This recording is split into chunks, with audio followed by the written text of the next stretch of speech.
My fiancé dumped me months before our wedding because his mom said I wasn't good enough. You're nothing without my son. He can do so much better, she hissed. I just laughed and left. Now she calls me 10 times a day, sobbing and begging me to take back her broke, miserable son. I still can't believe I'm typing this out. 3 months ago, I was planning what should have been the happiest day of my life with James, my partner of 3 years. Today, I'm living in my best friend's spare bedroom, scrolling through apartment listings and trying to figure out where it all went wrong. James and I met in 2021. Within 6 months, we were inseparable, and after a year and a half, we moved in together. When James first introduced me to his parents, his dad, Henry, seemed pleasant enough, if a bit quiet. Margaret, on the other hand, spent the entire dinner quizzing me about my background and family connections with this weird, tight smile that never reached her eyes. I remember mentioning that my dad worked in construction and my mom was a school aide, and watching Margaret's expression sour slightly before she quickly masked it. James brushed it off later, saying she was just protective and old-fashioned. His exact words were that she came from a family that valued certain connections, but that he didn't care about that stuff. I believed him because, well, love makes you stupid sometimes. When James proposed last year, I was over the moon. He did it during a weekend trip to this cute little B&B upstate. We agreed on a medium-sized wedding, nothing extravagant, since we were both saving for a house down payment. The problem started almost immediately after we announced our engagement. Margaret insisted on being involved in every single detail. At first, it seemed helpful she had connections with vendors and offered to help coordinate since I work long hours, but it quickly became obvious she was taking over. The venue I loved was too shabby. The catering I wanted was not the kind of food served at their family events. The dress I fell in love with was a bit cheap-looking, don't you think? James kept saying it was easier to just go along with her suggestions than fight her on everything. I reluctantly agreed to compromise on some things to keep the peace, but it felt like death by 1,000 cuts. Every decision that was taken away from me chipped at my excitement until wedding planning felt more like a chore than a celebration. The real turning point came during a dinner at their house about 4 months before the wedding. Margaret had invited her friends Clara and Sophie over, and I realized halfway through that I was basically being paraded in front of them for approval. They kept exchanging these little glances whenever I spoke. At one point, Clara asked where I summered as a child, and I laughed, thinking she was joking. When I explained that my family's idea of vacation was camping at the state park or visiting my grandma in Ohio, the table went silent. After dinner, Margaret cornered me in the kitchen while I was helping clean up. She started with what seemed like casual conversation about James's ex-girlfriend, Victoria, who apparently came from some influential family with a vacation home in the Hamptons. Then she mentioned how James had always been destined for great things and how she hoped I wouldn't hold him back. I remember feeling like I'd been slapped. When I asked her what exactly she meant by that, she dropped all pretense. She told me that while I seemed nice enough, I clearly wasn't from the right sort of background to help James's future, that my lack of refinement would eventually embarrass him in important circles, that I wouldn't know how to entertain properly or make the right connections. I was so shocked I couldn't even respond at first. When I finally found my voice and told her she was being incredibly rude, she just laughed this condescending little laugh and said something about how my defensiveness proved her point. She said James deserved someone who could match his potential, not drag him down. I walked out of the kitchen and immediately told James we needed to leave. In the car, I was shaking as I told him everything his mother had said. I expected outrage, anger on my behalf, something. Instead, he got quiet and said she didn't mean it like that, and that she was just worried about our future. He asked if maybe I had misunderstood her tone. That night was our first major fight. I couldn't believe he was defending her behavior. He eventually admitted that his mother had been expressing concerns about our compatibility for months. Apparently, She'd been filling his head with doubts about whether I would fit in with the future he imagined. The worst part? He was actually listening to her. Over the next 2 weeks, things deteriorated rapidly. James became distant and started staying late at work. When he was home, he'd bring up random concerns about our relationship that never existed before, like whether our different backgrounds would cause problems with raising kids, or if I'd be comfortable at his company events. It all came to a head when Margaret invited us over for another dinner, supposedly to clear the air. James practically begged me to go, saying she wanted to apologize. Like an idiot, I believed him and went. There was no apology. Instead, Margaret spent the entire evening making backhanded comments about my clothes, my table manners, even the way I spoke. When James stepped outside to take a phone call, she leaned across the table and said, with this chilling certainty, that I was nothing without her son, that he could do so much better than me, and that I should walk away before I ruined his life with my ordinariness. When I started crying, she actually rolled her eyes and said my emotional behavior just proved her point about my lack of composure. When James returned, I was gathering my things to leave. When he asked what happened, Margaret put on this concerned face and said, I had overreacted to some gentle advice about wedding planning. I was done. In the car, I told James exactly what happened and said he needed to choose. Either we cut contact with his mother until she could respect me, or the wedding was off. I expected him to finally stand up for me. He didn't. Instead, he said maybe his mother was right. Maybe we were rushing into things. Maybe we did come from 2 different worlds to make it work. The man I loved, who had sworn he didn't care about status or background, was suddenly parroting his mother's classist nonsense. I took off my engagement ring and placed it on the dashboard. I told him to drop me at Sophie's place instead of our apartment. He didn't even try to stop me when I got out of the car. The next day, while James was at work, one packed most of my things from our apartment. I left my key and a note saying I would arrange to get the rest of my stuff later. I blocked his mother's number immediately, though I kept James unblocked in case he came to his senses.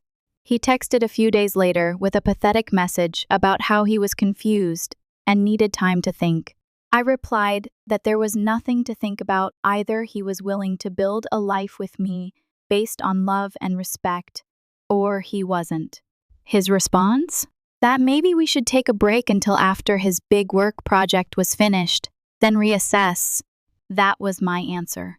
3 years together, and he couldn't even properly break up with me, just wanted to keep me hanging on while he reassessed. I told him not to contact me again. According to mutual friends, James has been telling people we mutually decided to call off the wedding due to different life goals. Meanwhile, I've thrown myself into rebuilding my life. Yesterday, I got a voicemail from Margaret.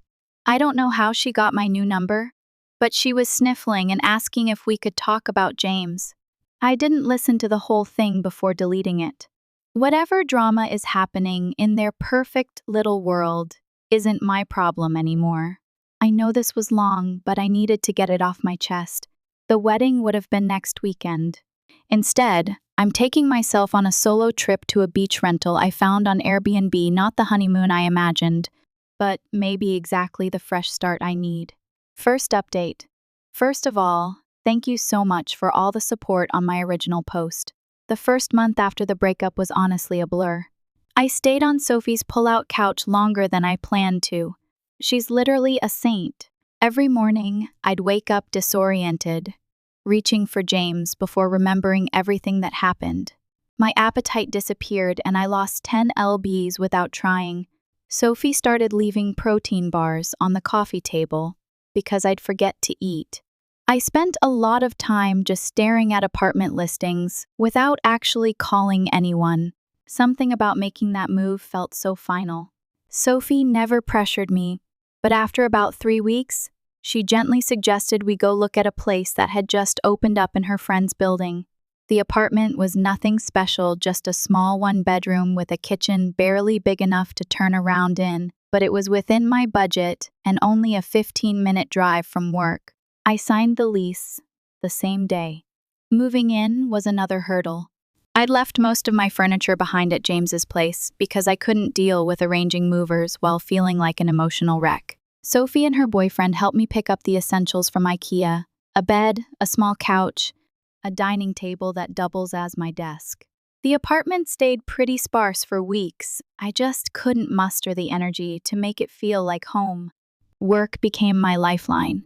I'd arrive early, leave late, and volunteer for extra projects just to avoid sitting alone in my empty apartment. My team lead noticed and started giving me more responsibilities, just coordinating with other departments, training the new hire, that kind of thing, but it felt good to be needed, to be valued. About 2 months after the breakup, I ran into Tom, James's brother, at the grocery store. I almost hid behind the cereal display when I saw him, but he spotted me first.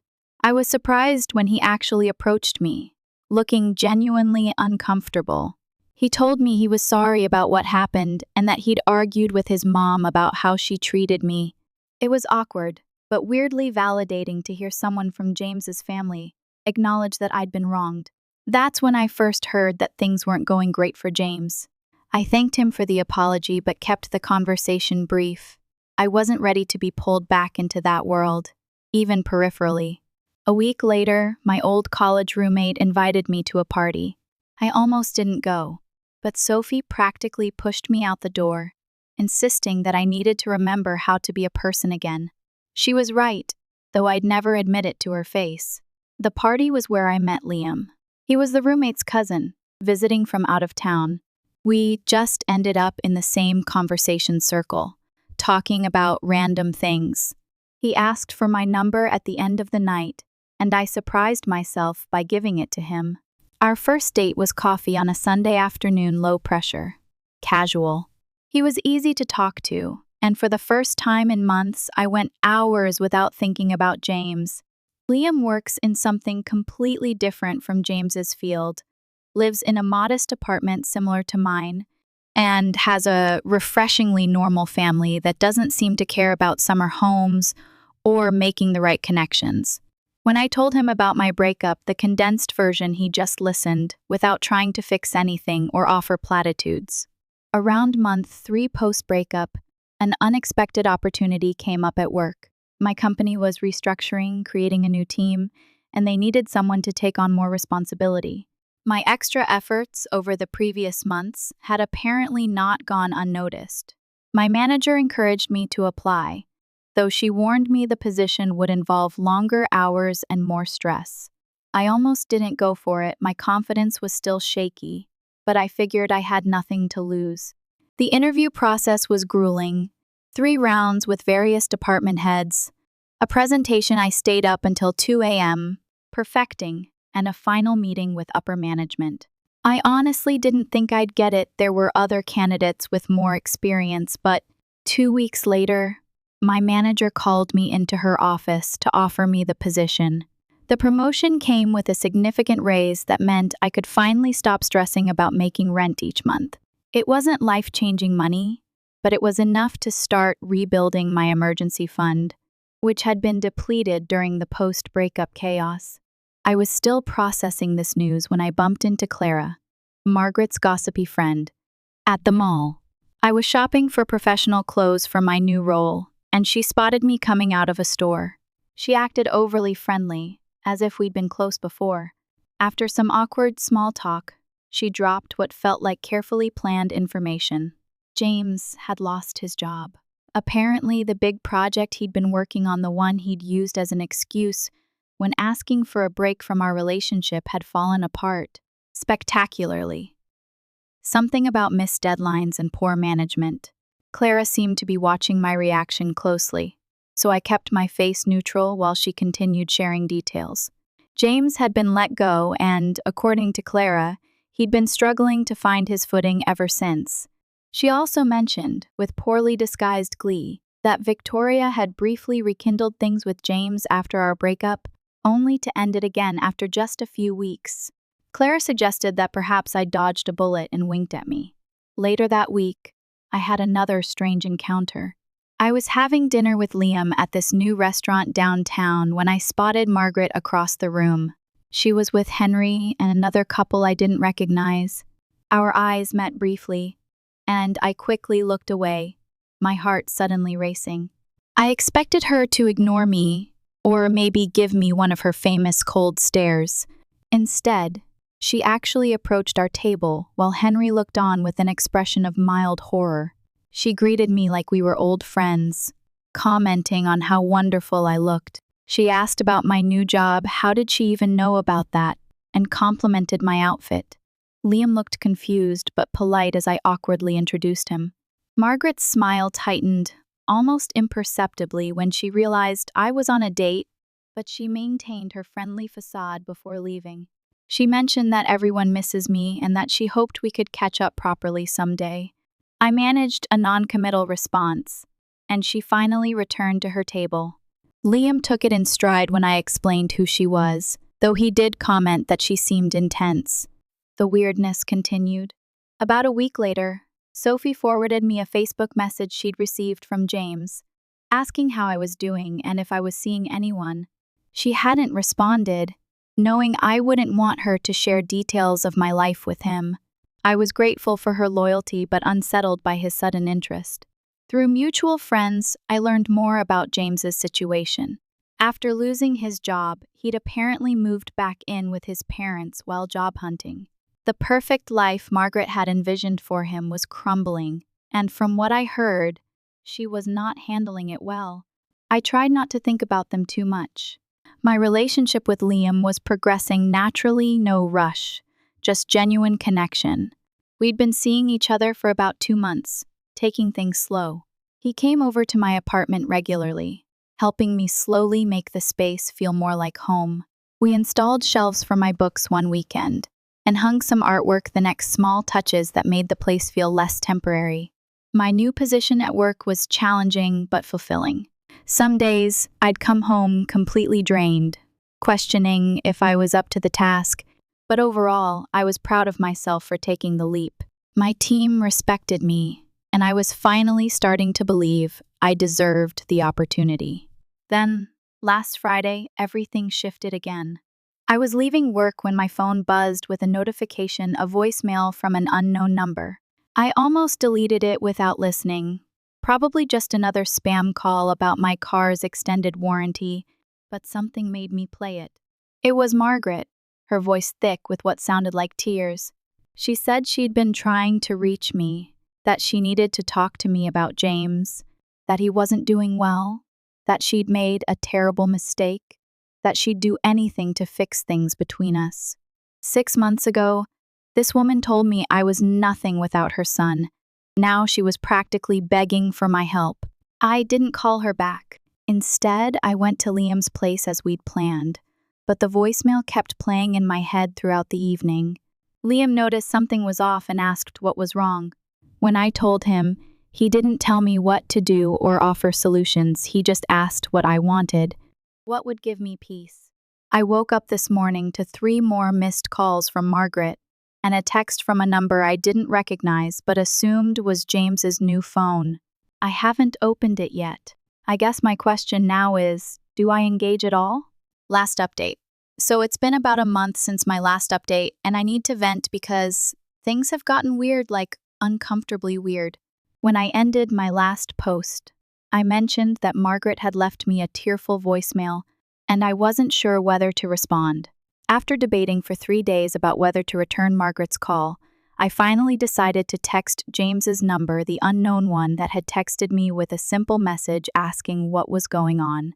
I figured a text was safer than a call, easier to ignore if things got uncomfortable. Within 5 minutes, literally 5 minutes, my phone rang. It was Margaret, not James. Apparently, she's been using his phone to contact me since I had blocked her number. I almost didn't answer, but curiosity got the better of me. That was my first mistake. The Margaret on the phone was nothing like the cold, judgmental woman I remembered. Her voice was shaky, almost desperate. She started by asking how I was doing, commented on how well I looked when she saw me at the restaurant, which was still creepy, and then launched into what I can only describe as the most uncomfortable apology I've ever received. She admitted that she'd been terrible to me, that she'd misjudged me based on superficial factors, and that she regretted driving me away. I sat there in stunned silence as she continued, explaining that James had been lost since our breakup, that he'd spiraled after losing his job, that he was drinking too much, that he'd made some bad financial decisions. When I finally managed to ask why she was telling me all this, her answer made my skin crawl. She thought I could help him recover because I was such a stabilizing influence. She actually said that James needs someone responsible like me right now. The audacity of this woman to go from telling me I wasn't good enough to deciding I was exactly what her son needed when things got tough. I told her, as calmly as I could, that I was sorry James was struggling, but that we'd been over for months. I mentioned that I was seeing someone else now. Her response? A dismissive comment about how these rebound relationships rarely last and how James and I had real history. Then she asked if we could meet for coffee to discuss the situation further. Against my better judgment and Liam's concerned look when I told him about it, I agreed to meet Margaret at a coffee shop the following weekend. I told myself it would give me closure. Maybe I also wanted to see for myself how desperate things had gotten for her to come crawling back to the girl she once considered beneath her son. When I arrived at the coffee shop, Margaret was already there, looking noticeably different from the polished, superior woman I remembered. Her normally perfect hair was pulled back in a hasty ponytail, her makeup was minimal, and she looked tired. She'd ordered me my favorite drink, a detail that was both thoughtful and unsettling because it meant James had told her what I liked. The next hour was surreal. Margaret laid out James's downfall in excruciating detail. After losing his job, he'd tried to maintain his lifestyle while job hunting, quickly depleting his savings. He'd made a bad investment in some friend's startup that went nowhere. He'd maxed out 2 credit cards, and now he was living in his old bedroom at their house, sleeping until noon and barely applying for jobs. Throughout her monologue, I kept waiting for her to ask me directly to take James back. Instead, she did something more manipulative. She kept saying things like, "He was at his best when he was with you, and you were always so good at motivating him, and he listens to you in a way he never listens to me." When I reminded her that she once thought I wasn't good enough for her son, she actually teared up and said that she'd been protecting her son from the wrong things and that she should have valued my steadiness more than Victoria's connections. I almost laughed at how transparent she was being. I was suddenly steady rather than boring, responsible rather than lacking ambition. I left that meeting feeling odd hollow. I'd expected satisfaction seeing Margaret brought low, but mostly I felt pity mixed with lingering anger. I told her I'd think about talking to James but made no promises. That should have been the end of it. It wasn't. The calls started the very next day. Margaret called to follow up on our coffee meeting. Then she called again to tell me James had asked about me. Then she called to mention a job opening she thought James might be qualified for, wondering if my company was hiring. Every single day, I started letting the calls go to voicemail. The messages got increasingly desperate.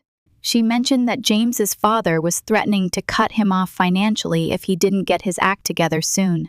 She talked about how their family friends were asking uncomfortable questions about James's situation. She even brought up my parents once, saying she'd love to make amends with them too. Tom, James's brother, texted me one evening to apologize for his mother's behavior. He explained that James's spiral had been worse than the family had let on. Apparently, James had started drinking heavily after our breakup, which contributed to his poor performance at work. Tom mentioned that Margaret was partly blaming herself for pushing me away, seeing it as the start of James's decline, but he was quick to add that James was responsible for his own choices and that I shouldn't feel guilted into getting involved. I appreciated Tom's honesty and the fact that someone in that family recognized I wasn't responsible for fixing James. Meanwhile, things with Liam were getting more serious. He'd been incredibly understanding about the whole situation, never pressuring me one way or another. We'd started talking about possibly moving in together when his lease ended in a few months. The contrast between his calm support and the chaos of James's family wasn't lost on me. About 2 weeks after our coffee meeting, Margaret escalated to showing up at my workplace. I was walking to my car after work when I spotted her waiting in the parking lot. My heart dropped. This was crossing a major line. She approached me with this frantic energy, clutching a folder that apparently contained James's resume and asking if I could put in a good word for him at my company. I was livid. I told her firmly that her behavior was inappropriate and that she needed to stop contacting me. Her face crumpled, and she started crying right there in the parking lot, saying she didn't know what else to do, that James wasn't listening to her, that she was desperate to help her son. A few of my coworkers witnessed this uncomfortable scene, which was mortifying. I ended up guiding Margaret to a bench away from the main entrance and telling her, as calmly as I could, that I couldn't help her or James, that our relationship was over, and that she needed to respect my boundaries. She left eventually. For the rest of the week, I got curious looks from coworkers who had seen the parking lot scene. Sophie, who also works at my company, fielded questions from people wanting to know who the crying woman was. It was embarrassing and infuriating. Then James himself finally reached out. He sent a long text message apologizing for his mother's behavior and for how things had ended between us. He admitted he'd made a huge mistake listening to his mother instead of standing up for our relationship. He said he missed me every day and had been too ashamed to contact me directly after everything that happened. Reading his message, I felt nothing, no flutter of lingering feelings, no satisfaction at his regret, just tiredness and a vague sense of closure. I showed the message to Liam, who read it without comment. I decided not to respond to James right away.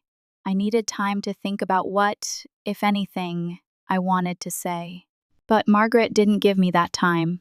She called again the next morning, asking if I'd received James's message and what I thought about it. When I told her I thought it was inappropriate for her to be involving herself in our communication, she got defensive and said she was just trying to help. That was when something in me snapped. I told Margaret, in a voice so calm it surprised even me, that I was blocking her number after this call, that if she contacted me at work again, I would report it as harassment, that James was an adult who needed to solve his own problems instead of sending his mother to fix them. Before hanging up, I added one final thought, that perhaps if she'd raised her son to value people for their character rather than their social standing, he wouldn't be in this situation now. That evening, I finally responded to James's text. I told him I forgave him for how things ended because holding on to anger wasn't helping either of us. But I also made it clear that we had no future together, that I had moved on, and that he needed to do the same. I suggested he get professional help for his drinking and gambling, and that he needed to stop letting his mother fight his battles. I ended by wishing him well and asking him not to contact me again. I blocked both their numbers immediately after sending that message. It felt like closing a door that had been left ajar for too long. The next day, though, I got an Instagram DM from Margaret. She'd created a new account just to message me. This time, her tone was angry. She accused me of being heartless, of abandoning James when he needed me most. She said I was throwing away years of history out of pride. That last bit almost made me laugh, Margaret talking about pride, as if she hadn't destroyed our relationship with her own. I didn't respond, just blocked that account too. But she found other ways, emails from new addresses, even a handwritten letter mailed to my apartment. Each contact was more desperate than the last. The final straw came last weekend. Liam and I were having dinner at my apartment when there was a knock at the door. I opened it to find James standing there, looking disheveled and clearly having had a few drinks. Margaret was hovering anxiously behind him. I was so shocked I couldn't speak at first. Liam came up behind me, asking who was at the door, and the look on James's face when he realized I had someone else there was almost pitiful. What followed was awkward and uncomfortable. James tried to talk about our past, about how much he regretted his choices. Margaret kept interjecting with comments about how good we were together. I didn't invite them in. Instead, I stepped into the hallway and closed the door partially behind me. I told James, as gently but firmly as I could, that this wasn't appropriate, that showing up unannounced at my home crossed a serious boundary, that I had meant what I said in my message about moving on. James's response surprised me. He turned to his mother and said this was exactly why he hadn't wanted to come, that he'd told her this would only make things worse. Then he apologized to me again, not for the breakup this time, but for not protecting me from his mother back then and now. I haven't heard from either of them in the 5 days since that encounter. Tom texted once to apologize again and let me know he was taking James to his first Gamblers Anonymous meeting. I thanked him but didn't ask for further updates. Liam and I are going away for a weekend trip soon. I've changed my email address and asked my manager to be on the lookout for unwanted visitors. Life goes on, and surprisingly, it's better than I could have imagined a year ago when I was planning a wedding to the wrong person. I don't know if I'll need to post another update.